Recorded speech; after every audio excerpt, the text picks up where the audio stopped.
बाबा साहेब दलितों के लिए आवाज़ उठा रहे थे तो उन्हें देशद्रोही बोला गया और यहाँ तक कि अंग्रेज़ों का पिट्ठू भी कह दिया गया।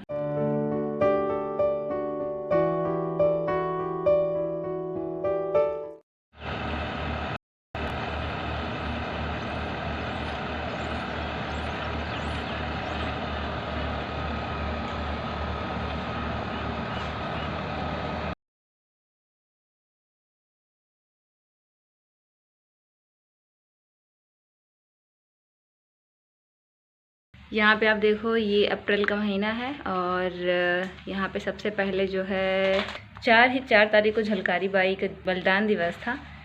5 तारीख को जो है जगजीवन राम जी का जन्म दिवस था और फिर 11 तारीख को ज्योतिबा फूले का जन्म दिवस और फिर यहाँ आ जाते हैं 14 तारीख को बाबा साहेब डॉक्टर भीमराव अम्बेडकर का जन्म दिवस है और फिर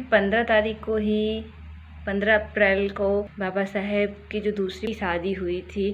तो पूरा महीना बिल्कुल अप्रैल महीना बिल्कुल बहुजन का महीना है, तो काफ़ी खास जयंतियाँ इसमें पड़ने वाली हैं। कैसे हैं सम्राटों, आशा होगा अच्छे होंगे। तो हम आते एक नए ब्लॉग के साथ और अप्रैल का महीना चल रहा है। अप्रैल में क्या क्या है और ये पूरा अप्रैल का महीना बिल्कुल बहुजन महापुरुषों का महीना है। तो सम्राटों, हाल ही में अभी एक फिल्म आई है झुंड मूवी और मैंने स्टार्टिंग में कहा था, जब वो फिल्म का ट्रेलर आया था तो मैंने बोला था कि उस फिल्म में कुछ खास नहीं होगा और वो फिल्म बस ऐसे ही बना दी गई है और उसमें बस केवल एक बाबा साहेब की फ़ोटो दिखा दी गई है। तो उसे बहुजन से जोड़ा जा रहा है और इस तरह से बहुजन की जो है एक उनकी इमोशनल अटैचमेंट लेना चाहते हैं कि बहुजन उधर के अट्रैक्ट हों, ये मैंने कहा था। लेकिन जिस तरह से सभी लोग फिल्में देख रहे हैं उसके बाद अपना रिएक्शन दे रहे हैं, तो उसके बाद चीज़ें अलग हो रही हैं और मुझे ये लग रहा है कि वो फिल्म थोड़ी सी अलग है, क्योंकि जिस तरह से जिस बेस पे वो फिल्म बनाई गई है काफ़ी इंटरेस्टिंग है और ये ख़ास तौर पे बिल्कुल रियल स्टोरी भी फिल्म बनी हुई है। कुछ बस्ती के बच्चे थे, उनको लेकर के एक सर हैं, वो कैसे एक फ़ुटबॉल टीम खड़ी करते हैं और वो जो है खेलते हैं और वो एक रिकॉर्ड भी बनाते हैं। तो ये चीज़ है और एक पर्सन जो गलत चीज़ों में इन्वॉल्व हो गया था, उसे उस चीज़ों से निकाल के अच्छी चीज़ों में लाना उन्होंने उस चीज़ किया, तो ये काफ़ी अच्छा था। तो ये सारी चीज़ें पिक्चर में दिखाई गई हैं और डायरेक्टर है नागराज मंजुले। तो काफ़ी अच्छी फिल्म है और सबका रिएक्शन मैंने देखा और ट्रेलर भी देखा और मुझे जब भी मौका मिलेगा तो ये फिल्म मैं ज़रूर देखूँगी। तो सम्राटो, अभी मैंने बाहर दिखाया आपको कितना ज़्यादा धूल हो रही है और यहाँ पर परी जो है बैठी हैं, अपना होमवर्क कर रही हैं। क्या परी, होमवर्क कर रही हो? क्या दिया है सर ने? 1 page writing, 2 page writing, 3 page writing. Writing ही राइटिंग दे दी है तुमको लिखने के लिए? यस। ओह कहाँ गया? ओह, ऐसे कॉपी को ऐसे नहीं फोल्ड करते हैं, ये तो बीच से फट जाएगी कॉपी। ये देखो 5 है। ऐसे बुक से देख के लिख रही हो राइटिंग। हाय दोस्तों, कैसे हो आप सब? भी अच्छे हैं। परी अच्छी है। गेहूं को मढ़ाया जा रहा है थ्रेसर से, जिसकी वजह से बहुत ज़्यादा भूसा जो है वो उड़ रहा है और ये मतलब आपके मुंह में नाक में जाता है, अजीब सी होने लगती है, तो इस वजह से बाहर अभी नहीं जा सकते हैं। तो मैंने बुक पढ़ी बाबा साहेब की, तो आज बुक पर ही बात कर लेते हैं। सम्राटों, चलते हैं, ये बुक पढ़ते हैं और आगे का पढ़ते हैं। मैंने इसमें कुछ चीज़ें पढ़ के आपको बताई थी आगे के पिछले के वीडियो में और कुछ मुझे इंटरेस्टिंग सी चीज़ें मिली हैं, तो पढ़ के बताते हैं आपको क्या कैसी चीज़ें हैं। तो सम्राटों, ये वो पुस्तक है और मैंने जो है यहाँ तक पढ़ा था और आपको बताया था यहाँ सब के बारे में कि बाबा साहेब ने जो उनके हिंदुओं के मन में अछूतों के प्रति जो भेदभाव का विचार था, उसे बदलने के लिए बाबा साहेब ने यहाँ पे जनेऊ तक पहना दिए थे और भी आगे चीज़ें मैंने आपको बता दी थी। और यहाँ पे किस तरह से आप जो है समस्याओं को सुधार करने के लिए आपको जो है राजनीतिक शक्ति के साथ साथ जो है शिक्षा का भी प्रचार प्रसार करने की ज़रूरत है, तो ये सारी चीज़ें थी।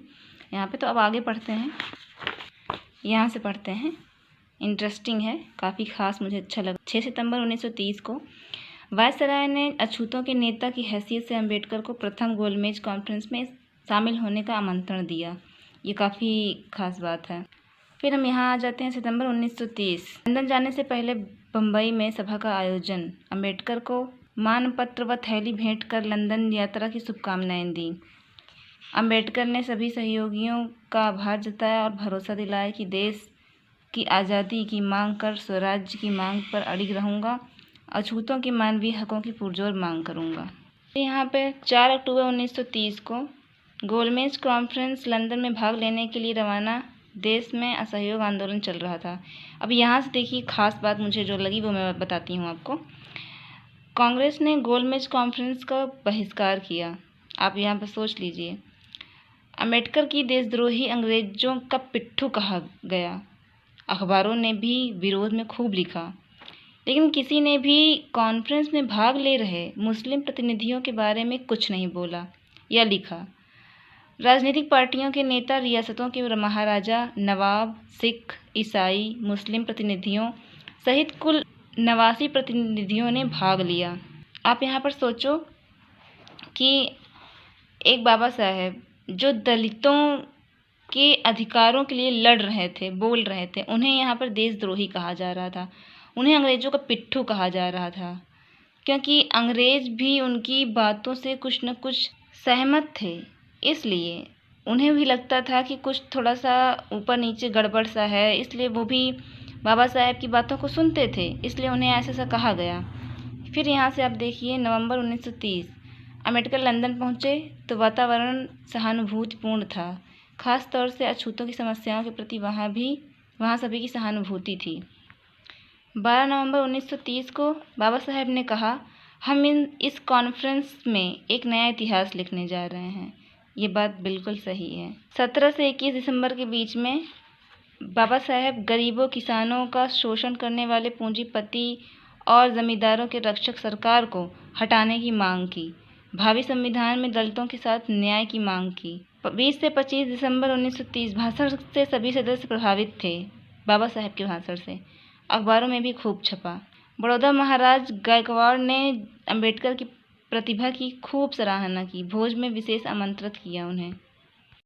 तो सम्राटो, आपने पढ़ा कि कैसे कैसे क्या क्या चीज़ें लिखी हैं। बाबा साहेब दलितों के लिए आवाज़ उठा रहे थे तो उन्हें देशद्रोही बोला गया और यहाँ तक कि अंग्रेज़ों का पिट्ठू भी कह दिया गया और बहुत कुछ बाबा साहेब का हमेशा अपमान किया जाता था। और ये पुस्तक मुझे बहुत अच्छी लगी, बहुत ज़्यादा। बाबा साहेब की पूरी जीवन गाथा इसमें शॉर्ट में दी गई है, बिल्कुल छोटे छोटे शब्दों में। और मैंने इसे बहुत आगे तक पढ़ लिया है और धीरे धीरे करके मैं ये आपको बताती रहूँगी। तो आज के लिए बस इतना ही साथियों। मिलते हैं अगले ब्लॉग में। तब तक के लिए जय भीम, नमो बुद्धाय। Keep supporting.